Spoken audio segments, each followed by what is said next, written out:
नमस्ते बच्चों, मैं दीप्ति, आपकी हिंदी की अध्यापिका।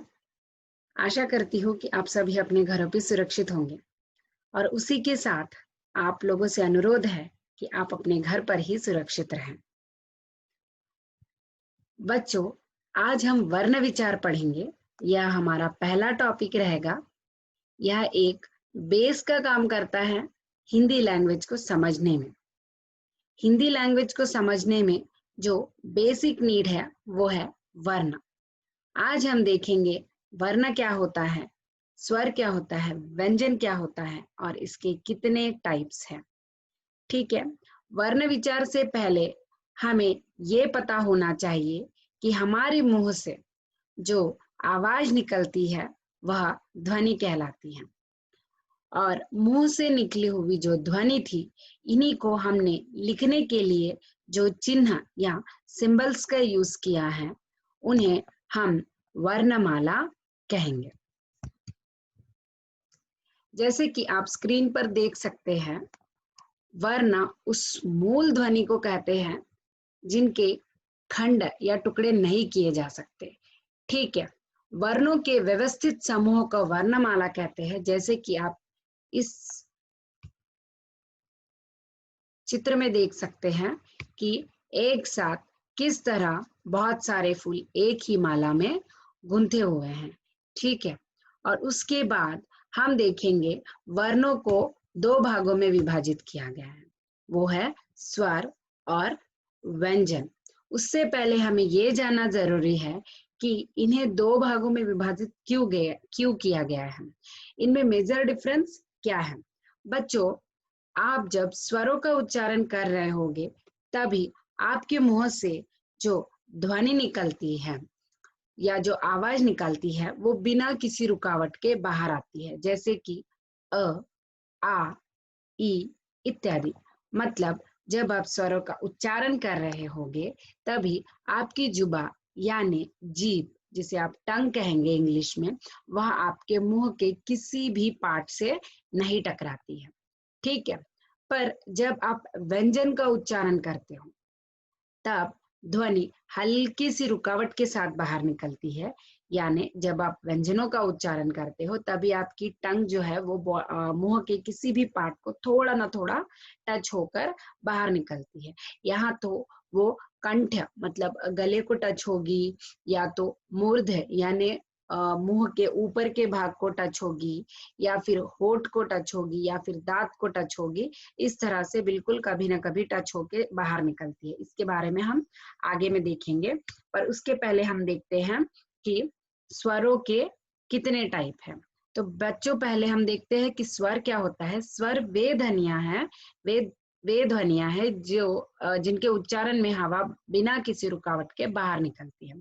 इनका उच्चारण स्वतंत्र रूप से होता है। हिंदी में कुल 11 स्वर है।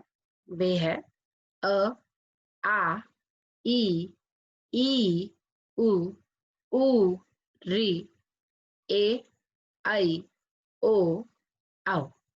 अब बच्चों, हम देखते हैं स्वरों के भेद। जिस तरह से आप स्क्रीन पर देख सकते हैं कि यहाँ पर स्वरों के 3 भेद है। ह्रस्व स्वर, जिसे आप मूल स्वर भी कहते हैं, दीर्घ स्वर और प्लुत स्वर। बच्चों, हमारे सिलेबस में ज्यादा प्लुत स्वर का डिटेल्स में नहीं दिया गया है। हम सिर्फ ह्रस्व स्वर और दीर्घ स्वर के बारे में पढ़ेंगे, बट उसके साथ में मैं प्लुत स्वर का भी आपको इन्फॉर्मेशन दे देती हूँ। जैसे कि आप इस स्क्रीन पे देख सकते हैं, ह्रस्व स्वर उन स्वरों को कहते हैं जिसका आप जब उच्चारण करते हो तो आपको बहुत कम समय लगता है। ठीक है, जैसे कि अ, ई, उ, री। बट आप जब दीर्घ स्वर की तरफ जाते हैं तो इन स्वरों को उच्चारण करने में आपको दुगना टाइम लगता है ह्रस्व स्वर के या मूल स्वर के तुलना में। जैसे कि आ, ई, उ इत्यादि। और अब हम देखते हैं प्लुत स्वर को। प्लुत स्वर जो है वह दीर्घ स्वर और ह्रस्व स्वर के तुलना में अधिक समय लेता है। ठीक है, जैसे कि आप ओम का उच्चारण करते हैं, ओम, तो ये जो उच्चारण हुआ है इसमें आपने काफी ज्यादा समय लिया है, इसीलिए ये आएंगे प्लुत स्वर में। बच्चों, आप अभी स्क्रीन देख सकते हैं, ये हमारी हिंदी की मात्राएं है। हमारे पास स्वर 11 है, किंतु हमारी मात्राएं केवल 10 होती है, बिकॉज अ की कोई मात्रा नहीं होती बच्चों। तो पहला जो पिक्चर है उस पे मैंने वो 10 के 10 मात्राएं मतलब आपको दिखाई हो, और नीचे में आपको एग्जाम्पल के तौर पे एक व्यंजन क को लेकर मैंने उसको सारी मात्राएं लगाकर आपको डिस्प्ले कर दी हो। जैसे कि क को आ की मात्रा का, क को ई की मात्रा की, क को ई की मात्रा की, इस तरह से। ठीक है बच्चों, अब हम देखते हैं अम और अहा, जिसे आप लोग कहेंगे आयोग वहा। आयोग वहा में अनुस्वर और विसर्ग दोनों आते हैं, यह तो ना स्वर है और ना ही व्यंजन। आयोग वहा में दो चीजें आएंगी, अनुस्वर और विसर्ग। बच्चों अनुस्वर को काफी लोग अम की बिंदी से भी जानते हैं, जैसे ब को अम की मात्रा बम दर, जिसका उच्चारण होगा बंदर। और पतंग जिसे आप कहेंगे संध्या।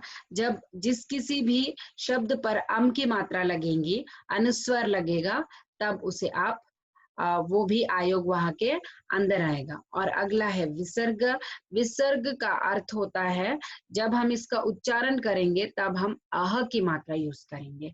अह का उच्चारण होगा जैसे कि आप इसे प्रातः कहेंगे, नमः कहेंगे।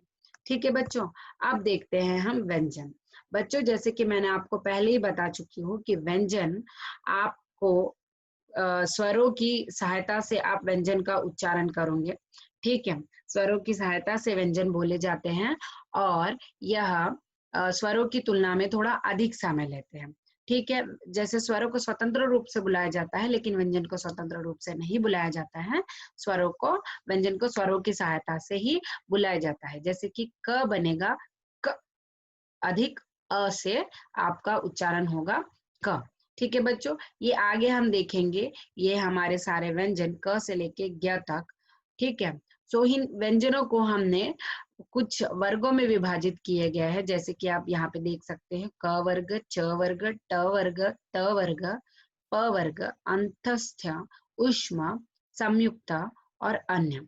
बच्चों क से लेके म तक के जितने भी वर्ण है वो आएंगे आप लोगों को, वो क वर्ग, च वर्ग, ट वर्ग, त वर्ग, प वर्ग के अंतर्गत आएंगे, जिसे आप स्पर्श व्यंजन कहलाते हैं।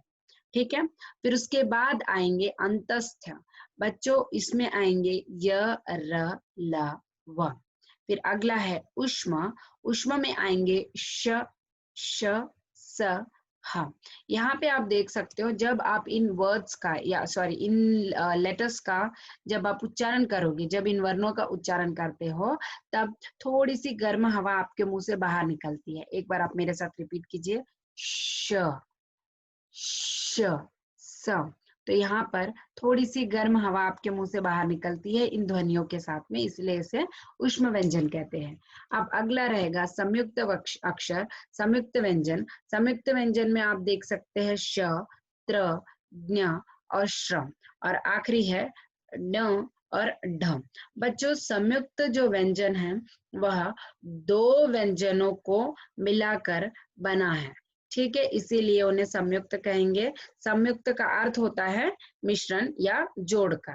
ठीक है, जैसे कि आप स्क्रीन पर देख सकते हो, जो क्ष जो वर्ण है, क्ष जो व्यंजन है, वो किस तरह से बना है, क प्लस श से क्ष बना है। उसी तरह से त्र भी देखिए, त प्लस र से त्र बना है। उसी तरह से ज्ञ देखिए, ज प्लस ञ से ज्ञ बना है।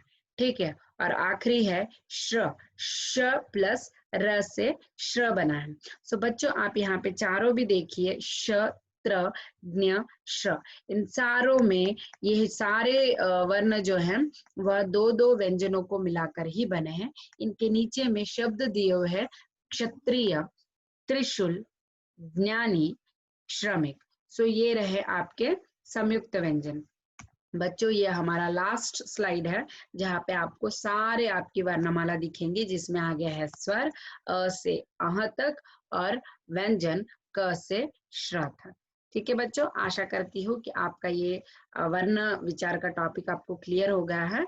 जो भी डाउट्स है आप ग्रुप में आप बता सकते हैं, और उसी के साथ अगर डिटेल में कुछ और जानकारी चाहिए होंगी तो आप मुझे बिल्कुल बताइएगा, मैं उससे रिलेटेड आपको और ज्यादा इंफॉर्मेशन बताने की कोशिश करूंगी। और उसी के साथ आप लोगों से ये अनुरोध है कि आप सभी लोग, जितने भी बच्चे हैं वो सभी लोग जो भी ये वीडियो देख रहे होंगे, वे सारे लोग एक बार कंप्लीट वर्णमाला का रिवीजन कीजिए, लिखित में लिखकर एटलीस्ट एक बार, दिन में एक बार उसको लिखिए। उससे छोटे छोटे वर्ड्स बनाने की कोशिश कीजिए। इससे क्या होगा कि आपको लिखने की प्रैक्टिस होगी, और जब आप उत्तर याद करोगे, आंसर्स याद करोगे, तो आप मतलब ज्यादा से ज्यादा वर्ड कलेक्ट करके लिख सकते हो। ठीक है बच्चों, धन्यवाद।